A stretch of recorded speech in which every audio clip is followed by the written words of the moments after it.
What's going on, growers? It's James Prigioni coming to you live from Jersey. In my hands now, I have more than 12 different kinds of berries. Today, I want to take you through, show you them, how they grow, what they taste like, but before I do, I want to try all of them at once. For most growers, this many berries is a true treat. I'm going to taste them all at once, but I will go through and tell you how the individual ones taste themselves. Let's get crazy.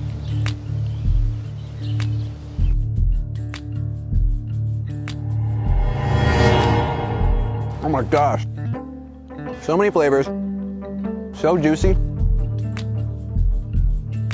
It's like a shake. Wow, I gotta do that again. That was amazing. Let me take you through and show them all though. Let's go. Because we're talking berries, there's no greater spot for us to start than in the food forest that specializes in berry production. Let me bring you over to the tayberry and the boysenberries first. Let's begin with this tayberry. A tayberry is actually a cross between a red raspberry and a blackberry. It grows similar to the way a blackberry would, well, a trailing blackberry. Remember, we've got three kinds. We've got the erect, semi-erect, and trailing for blackberries. This one grows like the trailing. It's pretty obvious why they call it trailing, because this one likes to trail along the ground. A better way to do this would be to trellis it up along a fence, but I did this for a reason, and the reason is for propagation. When it comes to tayberries, you don't really grow them from seed. When it comes to growing these tayberries, like I said, they don't grow well from seed. So we'll propagate them. You could either cut them and clone them, stick them in the ground, or you could just allow them to root themselves. So I pushed these into the ground as they were growing and trailing along. Now we have different plants that are rooted into the ground. Now we have multiple tayberries. So this way I can just transplant them to different locations or give them away to friends. Let's go in and try a couple. Right here we've got the tayberry bush. This is one where you can see it's got a lot of that red raspberry cross into it. That's not just ripe yet, a little tough to pull off. When it's ripe, it should come off pretty easily. Like this one I'll show you. This one's a lot more ripe, come off relatively easy. And just like a blackberry, you'll have that piece left over. And look at that, nice fresh tayberry. And look at the size of them too. Pretty good size, but again, you can see the red in it. It's not as dark as a blackberry would be. Let's taste it. A little more tart, I think, than a blackberry. Really good flavor though. Not big seeds in it, which is nice. Next up, as a neighbor to the tayberry, we have a boysenberry. A boysenberry is similar to a tayberry, but still different.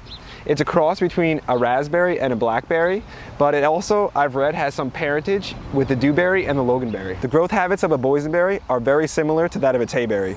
It trails along the ground, and it will root if you don't pick it up. So you can see this is trailing along. But the ideal way to do this is have a nice fence up, trellis up along it, and weave it in the fence. I've got that going on in the back with a Marion Berry. Let me show you that next. Before we move over to some of the other berries, let's try one of these boysenberries. For these, I don't suggest wearing white clothing because you could really make a mess of your clothes with this. Let's taste it though. Boy, does it look juicy. Wow. I think a little, I don't know, maybe a little more tart than the previous one. Might not have been perfectly ripe, but the flavor out of bounds. Next up, we've got the Marion Berry. Right now I'm in the chicken coop. Most people wouldn't grow here, but you can see we've got plenty of berries growing along the fence line. What I did was just take some fence, bend it down to a hoop shape to keep it safe from the chickens. Let me take you over to this Marion Berry right here though, and show you how it's very similar like the tay and the boysenberry. It's the same growth pattern where it's trailing along the ground, but what we did is trellis it up in the fence. You can see this keeps it up, this gives it good airflow, more light, and it also keeps it from spreading in locations we don't want.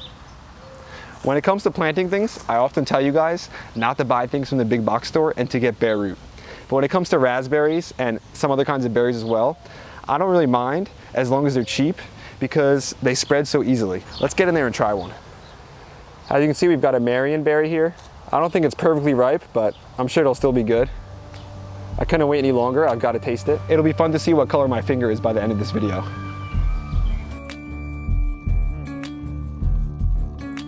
A little tart, probably not perfectly ripe. Sweet though at the end, really good. To be honest with you, I don't taste a huge difference between those three berries, but let's move over to some other kinds of berries in the ribis family. I previously just said family ribis, but what I meant is genus ribis. And we have a bunch of different plants in there, fruiting delicious ones. Let me take you over to a gooseberry, which is in that family, a reddy Hinamaki red one. If you've grown gooseberries, one of the first things you'll know is that they're super spiky. They're delicious too, but they do have a lot of thorns on them. Let me bring you in close, show you just how spiky they are. You can see along this, we've got a lot of fruit and those thorns there. So when you come out and harvest these, you want to make sure you're wearing some gloves because they'll poke it quick, kind of like the black cap raspberries behind it. Let's take one of these and taste them though. We've got a lot ready. Gooseberries are packed with flavor, and they're one of those things you won't really find in the store because they don't ship or store well. Amazing flavor. I don't know really what I can compare it with. A little tart in the beginning, very distinct though.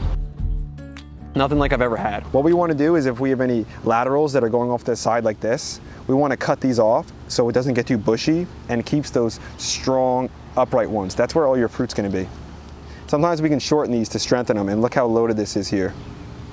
So we'll grab another gooseberry. You can see in the center, there's a spider's web that's keeping everything safe in there for us. There's also some dead branches here, which I should cut out, but I don't really want to mess with the spider's web.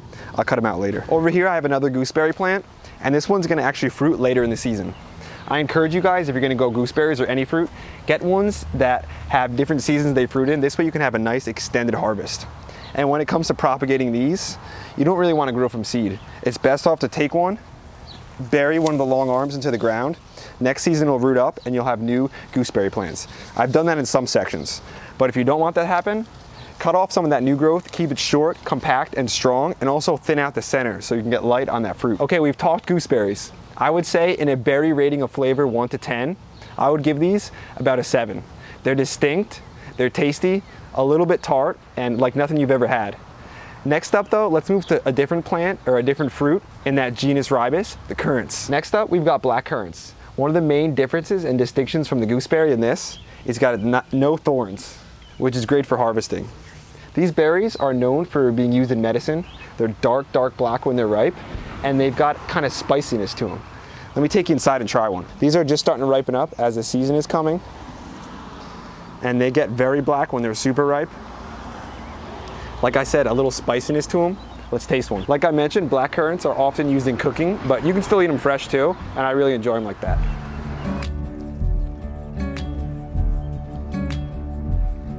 That spiciness, tough to describe, not overpowering. A little sweetness. On the berry scale, flavor-wise, I'd say about a 6. When it comes to black currants, it'll primarily fruit on 1-year-old wood. So it's good to take out some of the old growth. You can see the berries though, they do look similar to a gooseberry, seeing that they're in the same genus. When it comes to planting a black currant and other currants, it's suggested that you cut this down pretty heavily and prune it when you first put it in, so it can focus on growing its roots. Let me bring you over to a white currant, right here. These are some of the most beautiful looking fruit, in my opinion, on any berry. These white currants here are actually just the same as a red currant. They have just different colors. They're productive, and a plant like this is a great one for edible landscaping, just because of its pure beauty. And it fruits a lot. Let me bring you in and try some of these. I like to pull a whole cluster when I do get them. So let me harvest a cluster. They almost remind me of grapes. When you eat them, you don't want to eat just one, you want to eat a couple. You can see by looking right through them, there's a good amount of seeds. Let me taste them. Much different than the black currant. Seedier, but sweeter. On the berry meter, I'm gonna have to keep it as a 6. Tied, a little better flavor than the black currant, but the seediness, the texture just isn't as good. When it comes to growing these white currants, it's similar to the black. One of the things they don't like is very heavy, thick clay soil. You gotta have decent drainage for these, and good to cut them back when you first plant them too. What if we combined the currants with the gooseberries, and what would we get? That's a Joste Berry. Let me bring you over to one. Right here, we've got a Joste Berry, which, like I said, is a cross. It's got the American gooseberry in it, the European gooseberry, and also the currant. So this one, it's kind of like the best of both worlds with the gooseberry and the currant. It's big, you can see it's healthy. It doesn't have those spikes on it like the gooseberry does, but it's got that flavor, that distinctness, and not big seeds, kind of like the black currant. Let me take you in and taste one. Right here, we've got a ripe Joste Berry. I'm excited for this, I've never had them, because these plants aren't as spiky as the gooseberries. But if they have that flavor, the distinct gooseberry flavor, I'd love that. Looking at it, it looks more like a gooseberry than a black currant to me, but let's try it. So let's taste this Joste Berry and see if all the fuss is about. I can taste the gooseberry. Not really much of a spiciness from the black currant. Very good flavor though. I'll give this one an 8.5 out of 10. Before we move over to some different kind of berries, I wanted to tell you something that's very important. When it comes to this genus ribus, the currants, the gooseberries, the Joste berries, they actually were illegal in a lot of Northeast states because they were causing some disease in a few of the pine trees, and they may still be illegal in your state. So make sure you call your local extension agency. They'll let you know if you can grow them or not. Before we move to a different kind of berry, I want to show you these currants here. They're pink. Like the white currants though, they're just part of the red currant family. The flavor is different though, and the color, look how striking that is. I call that an edible landscape. Growth pattern is basically the same as a white currant. The flavor, I say a little sweeter than the white. Not as a distinct flavor to me, but sweet in the beginning, pretty big seeds. I'd say they're 7 out of 10. I like them more than the white currant. Next up, we're gonna go to our standard raspberry. These ones are fall bearing or ever bearing, depends how you prune them. This was pruned to be ever bearing. So we've got this early fruit, and let's try one. When it comes to raspberries, they're not tough to grow. You wanna make sure you have a good thick mulch down. One of the most important things is the correct pruning method. That can make the difference in your harvest when it comes to raspberries. I've got some videos on that, so check them out if you're interested. Let's taste it and see how it matches up on the berry scale with some of the others. Amazing. Nothing like you'd ever taste from one in the store. The one in the stores are bland. They don't have that distinct raspberry flavor. 9.5 out of 10. It's almost hard to top it. Next up, we've got another ever-bearing raspberry, but these are the yellow ones. Like I mentioned before, you could have one fall crop or two ever-bearing ones. One in the spring like I'm getting here now, and another in the fall. I usually just go for the fall crop because it's bigger. Let me take you inside and try some of the yellows. This is a white or gold or yellow raspberry. This one in particular, the variety, is called the Yellow Ann. Let's pick it and taste it. You can see much different color than the red one. The color almost reminds me of that white currant. So soft, not many seeds, extremely sweet. I would say 9.7. I like these even more than the red raspberries. Next up, I'll bring you to a berry I know you've seen before because I showed it. It's one of my favorites all time, the black cap raspberries. And if you're enjoying this video, you're finding value in it, getting something out of it, or just pure entertainment, hit the like button, hit the subscribe button, and ring that notification bell. It truly helps out our channel. If you're enjoying what we're doing, you want to help us, that's the way you could do it. You probably heard behind me Tuck going crazy with the chickens. Sometimes he has a little too much fun, but that's just what we do. Let me bring you to the black caps. Right here, we've got the black caps. As you can see by how much space I'm giving them, they're one of my favorites because they're so productive, so good. Just look at this, one little section, you've got about 6. The way they fruit, I love it. The flavor, off the charts. Let me harvest a few of them and show you just how good they taste. I'll just pick a few of these and we'll get to taste them. This one you can see is a little past ripe, but you want to make sure they're black. These are black cap, not purple cap. So let's taste one. Very sweet. Hint of tartness at the end. A little seedy, but overall the flavor is my favorite. Flavor-wise, I'd say like a 9.8. Because it has a decent amount of seeds, I'm gonna bring it back down to like a 9 on the berry scale. But because of its overall harvest size, it's one you just have to have in the garden. When it comes to pruning these black cap raspberries, I've talked about it before. To make it simple for you, take these 1-year-old growth shooting up, cut them 2 to 4 feet, encourage that lateral growth. That'll give you fruit sets like I have. Under here, we've got a blueberry, because we're in Jersey. You have to grow blueberries. That's what's next. This isn't your typical blueberry though. Look at the color, that one's ripe. You may be able to tell by the hint of color, but these are the pink lemonade blueberries. Different than your typical ones. The flavor, it's different too. Let's taste it. When it comes to blueberries, one thing you want to make sure you do is keep them heavily watered because they have a lot of surface roots. In New Jersey, they grow native, so we grow a lot of blueberries here. If you can find a fruit that's native to you and you could grow it domesticated, do it because it'll probably do well. Let's taste them though. Wow. A lot different than your typical blueberry. A little tartness at the beginning, a great flavor. I don't know how to tell the difference. I get that lemonade-y. I don't know if it's just because of the name, but I can taste it in there. And again, that distinct blueberry flavor at the end, I gotta say 10 out of 10. Blueberries are one of my favorite, and a different version of it, I can't beat it. We're not just growing pink lemonade blueberries, we've got all different varieties, especially the ones with the large berries, like the Chandler and the Duke.